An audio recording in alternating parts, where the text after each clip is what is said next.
Finding popular food truck locations is pretty easy because of the internet. One strategy is to just go on Yelp and look up the 20 most popular food trucks in your area and see where they park. Trucks tend to congregate in a few high foot traffic areas, and it's probably your best bet to also set up at one of these spots. Since competition is fierce, you'll also probably have to arrive earlier than the other established trucks in order to secure a spot. Also, be prepared for some conflict from other trucks. They have no reason to welcome a new competitor to the area.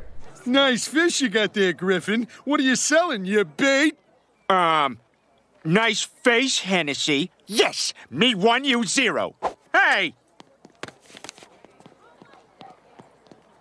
Wow. So how do you do it?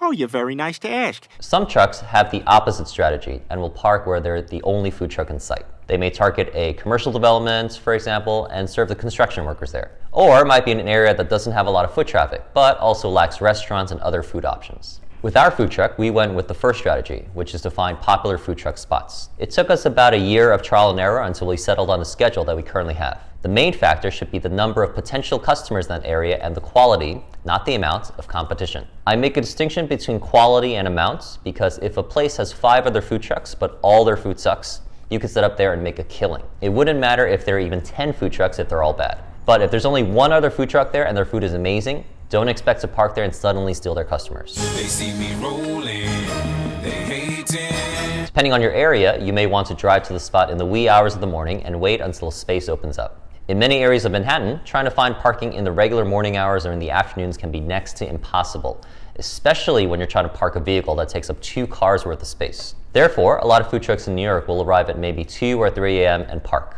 We do the same. Every other morning, he picks up the truck at 1 a.m., finds a parking spot in Manhattan or Brooklyn, and sleeps in the truck overnight. So why don't we just park the truck and go home? Well, health department rules dictate that if a health inspector comes and sees that the truck is unoccupied for more than 30 minutes, they can scratch your truck permit, which means it's revoked and you can't sell food anymore until you renew it. So in the beginning, we would take turns driving out and sleeping on the truck in the driver's seat. It's not too bad in the spring and fall, but in summer, it's like sleeping in an oven. And if you open any of the windows, be prepared for a mosquito infestation. We're fine. Hey, he can't get us in here. He can't get through the glass. We're safe.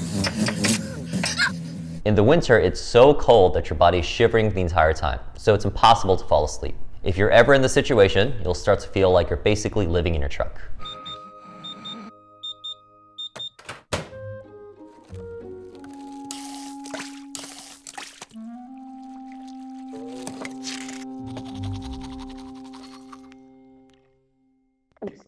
Some trucks would risk it and just leave their trucks overnight. And to be honest, I personally have never seen any of the trucks near us get their permits scratched, which kind of makes sense if you think about it. Even the most zealous health department employee isn't going to go out at 3 a.m. looking for some unoccupied food trucks. They're usually more concerned with actual food-related health violations. These days, we have an employee who does the driving for us, and we pay him very well for it.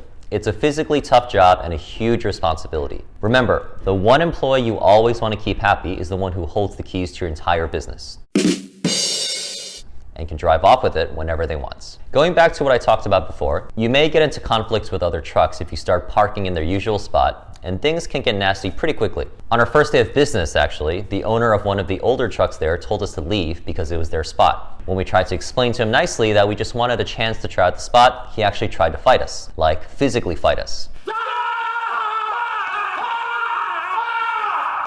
Luckily, it didn't come to that, and we finished out the day unharmed. The last thing you want to do is to be confrontational with any of the food trucks around you, even if they're being dicks to you, because they'll make your life a living hell. You don't want to constantly live with the fear of what they might do to your truck when you're not there, so just be nice.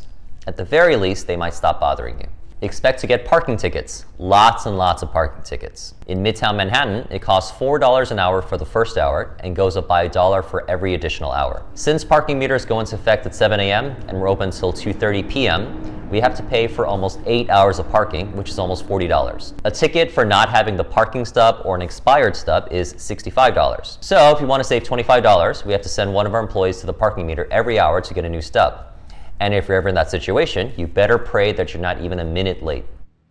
Oh, come on, man. Cut me a break. I was only in there for like 5 minutes. I already started writing the ticket. Meter maids in New York City are ruthless, and they'll ticket you even if your stub is only a minute or two over the expiration. You may be thinking, why not just get a new stub every hour? It can't be that annoying to do. Well, on some days, we get lucky and don't get ticketed at all, which means the $40 we spent on parking stubs goes down the drain. If you average it out over the course of a month, you basically come out even, whether you feed the meter every hour or you just pay the tickets that you get. On very unlucky days, we get ticketed for selling food as well. The actual violation in New York City is 4-08H7, which states that you're not allowed to sell in metered spots, which is basically almost any commercial area in Manhattan. You can follow the law and park on residential streets, but you'll have severely limited foot traffic in most areas. The ticket used to be over $100, but as of 2020 is now $65. If you plan to drive your truck to your spot in the morning and double park while a space opens up, you can get a double parking ticket, which is $115. It doesn't matter if you're sitting in the driver's seat and your engine is running. You aren't allowed to double park to wait for a parking space. Sometimes the only space available might be next to a fire hydrant.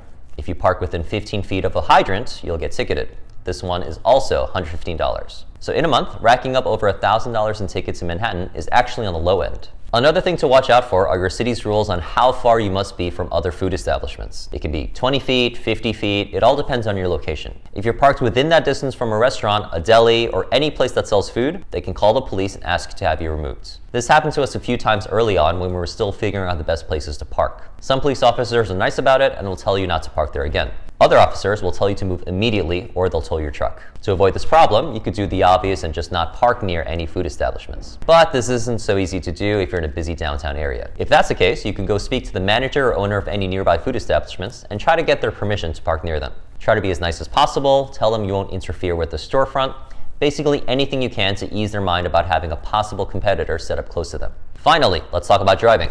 You should drive the truck yourself for at least the first few weeks so that you get very comfortable with it. Driving a truck is very different from driving a car. It's slow to accelerate, it's slow to brake, it makes very wide turns, there's no back window, and it's much longer and bigger. That's what she said. The most common accidents involve sideswiping a car from underestimating how wide your truck is, and fender benders from overestimating how quickly your brakes work. Later on, you may want to entrust the driving to an employee. Before you even start looking for people, have all the driving routes and procedures written out in detail. Think of every detail, even things like turning off the headlights after they park, how close to the curb they should be, checking to see that the door is locked, and so on. Include backup routes in case the original route is blocked off. This is especially important if your city or town has any routes that have low ceilings, like some bridges and highway overpasses. Make an extra set of keys and decide whether you want to entrust them with the employee or have some kind of lockbox system that stays on the truck. If it's an employee who will also work with you during your service, giving them a set of keys isn't a horrible idea. If, however, you're hiring an employee specifically for driving, I would buy a lockbox and have the employee always leave the keys inside at the end of each drive. When you get a few candidates, one of the things you must absolutely do is to have them produce a recent copy of their driving abstract or driving history. This details every moving ticket or violation the person has received for the past 7 years, even if they settled it in court. In New York, it costs $7 online or $10 in person. A lot of people may be resistant to pay the money for their abstract, especially if they don't know if they'll get the job. And to be fair, their reasoning is totally valid. It's up to you if you want to pay for this fee yourself or just accept people who are willing to pay for it on their own. Another reason a clean driving abstract is important is in case they get pulled over by the police. If your driver is wanted for a crime or any other reason and sees that he's about to be pulled over, you never know what he might do. Don't worry, Brian. I know how to handle this. Sir, are you aware that you were going 50 in a... I'm gonna have to ask you to put your shirt down, sir.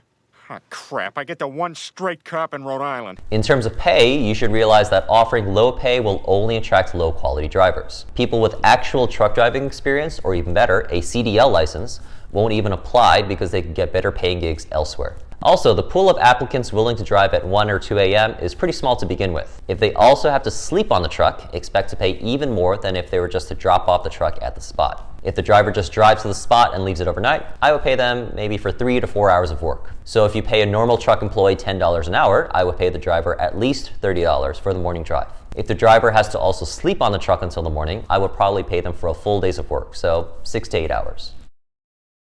You should probably drive with them for at least the first 2 weeks and see if they're an overall slow and safe driver. Oh, Meredith, slow down. We're not going to get there any faster if we're dead. They should never go more than 5 miles per hour over the speed limit, even if your truck is the only one on the road. Also, see if they have good spatial awareness, specifically regarding the truck's width. Most drivers tend to leave more space on their side than the passenger side, meaning if you're driving down a narrow street with cars on both sides, you're more likely to hit a car on the passenger side than on your side. Since you'll be sitting on the passenger side during the training process, you can give them regular feedback when they get too close to the right side. I don't think she's gonna make it. Don't think she's gonna make it.